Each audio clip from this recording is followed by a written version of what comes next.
La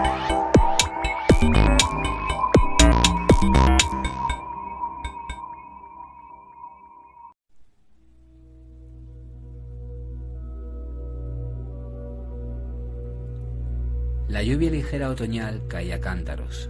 Un viento poco amistoso arrancó las hojas amarillentas de los árboles, dejándolos en charcos en el patio de armas del ejército.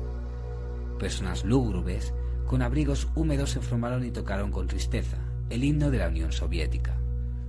No hubo acompañamiento musical y toda la melodía que nadie intentó escuchar se sublimó en un recitativo lúgubre, lo que hizo que la canción, si se puede llamar así, se volviera como una marcha fúnebre o un servicio fúnebre por el difunto. El jefe del personal del regimiento, que estaba en una dolorosa búsqueda de cómo levantar nuestra moral y fortalecer nuestro amor por la patria, aparentemente puso grandes esperanzas en el himno. La primera vez, ya que esto duró aproximadamente un mes, nos quedamos quietos y escuchamos el himno del disco de vinilo. El tocadiscos funcionaba con un alargador aquí hasta el patio de armas, y cuando llovía lo tapaban con un paraguas. El plato giraba monótonamente y se sumergía en una especie de trance meditativo, como ocurre cuando miras la llama de una vela. Finalmente, el registro de uso frecuente comenzó a pegarse en los lugares más inapropiados del disco, violando insidiosamente la solemnidad de lo que estaba sucediendo. El reproductor tuvo que ser abandonado. Sin embargo, el jefe del gabinete pronto se le ocurrió una idea brillante. Después de todo, el canto de ejércitos es mucho más patriótico y solemne que la escucha ordinaria, y todo parecía dolorosamente sombrío. Entonces, sabes que puedes llevar un caballo al agua, pero no puedes obligarlo a beber. Entonces, esta ceremonia pronto tuvo que ser detenida. Quizás desafortunadamente para el comando, o quizás al contrario, para alivio de todos. Luego, de pie en las filas, cumpliendo con mi deber de una forma tan extraña, tuve la vaga sensación de que todo estaba sucediendo en un sueño. Por un lado, parece ser como debería ser, pero por el otro lado, ¿por qué todo esto? ¿Qué estoy haciendo aquí?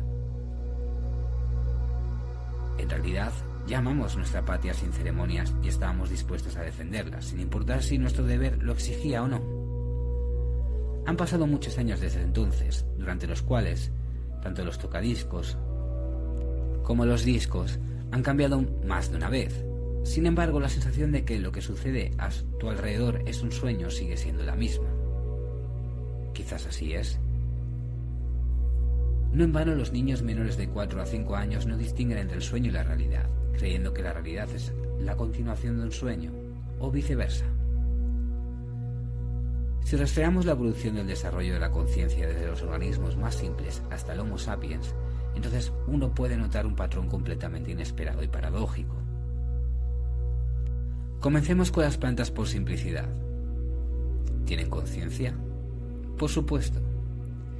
El hombre, que se considera a sí mismo la corona de la creación de la naturaleza, imaginó con arrogancia que las plantas pueden tratarse como biomateriales. De hecho, estudios de laboratorio recientes han demostrado que una flor corriente en una maceta es capaz de experimentar, alegría cuando se acerca a alguien que le cuida y ansiedad cuando se acerca un sujeto que regularmente arranca las hojas. Todo esto queda registrado de una forma inequívoca mediante el electroencefalograma. No podemos saber qué sienten realmente las plantas y si tienen conciencia de sí mismas, pero definitivamente es imposible considerarlas como algo completamente desalmado. Simplemente, estos hermosos soñadores, en comparación con una persona, están en un sueño profundo, como si la persona misma estuviera caminando en un sueño bajo la luna. Los animales, en comparación con las plantas, ya tienen un mayor nivel de conciencia, pero incluso para los animales la vida es como un sueño inconsciente, en el que están condenados a actuar según un programa innato al nivel de los instintos. Aunque la conciencia se despierta en ellos siempre que la sabiduría del instinto ya no sea suficiente y sea necesario tomar decisiones para sobrevivir. De lo contrario, no habría evolución. El despertar del instinto a la conciencia se manifiesta principalmente solo en los animales salvajes, que son relativamente independientes en sus acciones y se ven obligados a vivir en condiciones ambientales en constante cambio. Pero, ¿qué pasa con la conciencia de un animal que ha sido domesticado y llevado a una granja? Las fronteras exteriores se reducen drásticamente. Las decisiones ya no son necesarias. Se crean todas las condiciones: comer y dormir. Y entonces la conciencia cae en un sueño verdaderamente desenfrenado, que no está lejos del sueño vegetal en su profundidad. En cuanto al hombre, la evolución de su conciencia fue aumentando hasta que tuvo que sobrevivir en la naturaleza, y alcanzó su punto máximo en el momento en que la humanidad se formó como civilización. Luego, el desarrollo de la conciencia pasó a la etapa de una meseta, ya que en el transcurso de muchos siglos la forma de vida apenas ha cambiado. Pero luego vino la era de la revolución industrial. Inmediatamente se sugiere la suposición de que la conciencia en tales condiciones debería desarrollarse al mismo ritmo que el progreso técnico. Sin embargo, ahora no estamos hablando del bagaje de conocimiento que la mente humana ha acumulado, sino de la conciencia como la capacidad de navegar sobriamente en la realidad circundante y ser consciente de dónde estoy, qué estoy haciendo en este momento y por qué. En otras palabras, estamos hablando de la cordura de una persona, en el sentido literal. Paradójicamente, ser consciente de los problemas de la ciencia moderna y poder apretar botones no garantiza el esclarecimiento de la conciencia, sino todo lo contrario. Algún día presta atención al flujo de personas en las grandes áreas metropolitanas. La gente avanza como hormigas por sus caminos trillados, hundiéndose en sí mismos o enterrados en su teléfono. Todas sus acciones parecen estar programadas automáticamente, en piloto automático. Esto es principalmente notable en los flujos de los trenes suburbanos al metro y viceversa. El hogar es el trabajo es el hogar. Y en Japón, por ejemplo, muchos no abandonan el mismo rascacielos durante muchos meses. El trabajo, el hogar, las compras y el entretenimiento se concentran en un gran hormiguero. Esto ya es muy parecido a una granja, con todas las consecuencias consiguientes para la conciencia, con la única diferencia de que el hombre mismo se condujo hasta allí. Surge la pregunta: ¿cómo llegamos a esta vida? Y qué rápido, han pasado decenas de siglos a un ritmo pausado y mesurado, pero aquí, en solo 100 años, un salto tan brusco. ¿Y esto es bueno o es malo? La evolución, o más precisamente la involución, el desplegamiento de la conciencia, fue influenciada principalmente por 3 factores. El primero es la división del trabajo. Tomemos una economía de subsistencia por simplicidad. Obviamente, cuando tienes que lidiar con uno y el otro y el tercero, contribuye a la expansión de la conciencia. Y por el contrario, si la esfera de actividad se reduce drásticamente, la conciencia en consecuencia se atasca en un área estrecha. Una persona camina con la mirada enterrada bajo los pies y no tiene la oportunidad de mirar a su alrededor. En otras palabras, no puede ver los árboles detrás del bosque.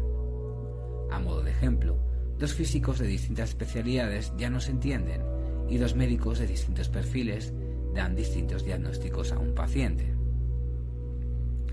En la sociedad industrial, el individuo de hecho se convierte en un engranaje, del que ya no se requiere una gran inteligencia. Presiona sus botones, incluso los procesos de desarrollo de la alta tecnología se automatizan tanto como sea posible, sin mencionar la producción de mecanismos. El proceso de obtención y cocción de los alimentos también es un botón. Toma un sustituto artificial del estante del supermercado y simplemente agrega agua. Estante del supermercado o comedero agrícola, ¿cuánta diferencia hay? El segundo factor son los métodos de procesamiento de alimentos artificiales. El crecimiento de enfermedades degenerativas está claramente correlacionado estadísticamente con la aparición y desarrollo de nuevas tecnologías alimentarias, como el envasado, el refinado y todo tipo de procesamiento químico. Pero las personas no solo se enferman con esos alimentos, sino que también causan la adicción a las drogas más fuerte, el apego al comedero. Los consumidores deben sentir la necesidad de dosis regulares, todo el tiempo. No es nada personal, son solo negocios. Ya ahora, cuando casi todos los jóvenes, si se los compara con las generaciones anteriores, padecen todo tipo de enfermedades de origen puramente antropogénico, como depresión, alergias y otras, resulta bastante obvio que los niños por primera vez vivirán menos que sus padres. No es necesario depositar grandes esperanzas en la medicina. No sabe qué hacer con las enfermedades provocadas por el hombre. O mejor dicho, no quiere saberlo, porque la medicina y la farmacología modernas es un negocio muy grande y frío, y no una caridad. ¿Quién necesita pacientes curados? Los pacientes tienen que estar enfermos todo el tiempo, siempre. Ese es el objetivo de este negocio. Se desconoce lo que sucederá a continuación. Por ejemplo, es difícil imaginar qué sorpresas nos esperan de la introducción generalizada de los alimentos tratados genéticamente, en un futuro muy cercano. Si esto ha llevado a un aumento generalizado de la infertilidad, así como a la desaparición de insectos que se dedican a la polinización, no es difícil de suponer que lo más probable es que las personas crezcan en tubos de ensayo. ¿Qué tipos de personas serán? También es fácil de adivinar. Si comes sintéticos te conviertes en un cíborg. Si te conviertes en un cíborg, comes sintéticos. La comida hecha por el hombre, como cualquier droga, nubla la mente de la manera más directa. ¿Y qué sigue de esto? La conciencia se moldea claramente para las necesidades del sistema, pero no para el individuo mismo. Finalmente, el tercer factor que estamos considerando es la intoxicación por información. Compara a una persona moderna con alguien que vivió hace 1000 años, cuando no había periódicos, películas, radio, televisión, internet ni teléfonos móviles. Son personas completamente diferentes. Y la principal diferencia ni siquiera está en el nivel de inteligencia, civilización o educación. El hecho es que a una persona moderna se le pone específicamente en una aguja de información. Ya no puede prescindir de un flujo externo de información. Y este flujo, al final, actúa como factor clave que sumerge a la sociedad en un estado de sueño colectivo más profundo. Obviamente, la conciencia de los pueblos antiguos en varios órdenes de magnitud era más alta que la gente moderna. No en vano, los buscadores espirituales intentan extraer la sabiduría de milenios de las culturas antiguas. Sin embargo, esto es casi imposible, precisamente por el hecho de que la gente era completamente diferente en ese entonces. ¿Esto significa que los caminos hacia la iluminación para nosotros coinciden con ellos? Bueno, simplemente no pueden.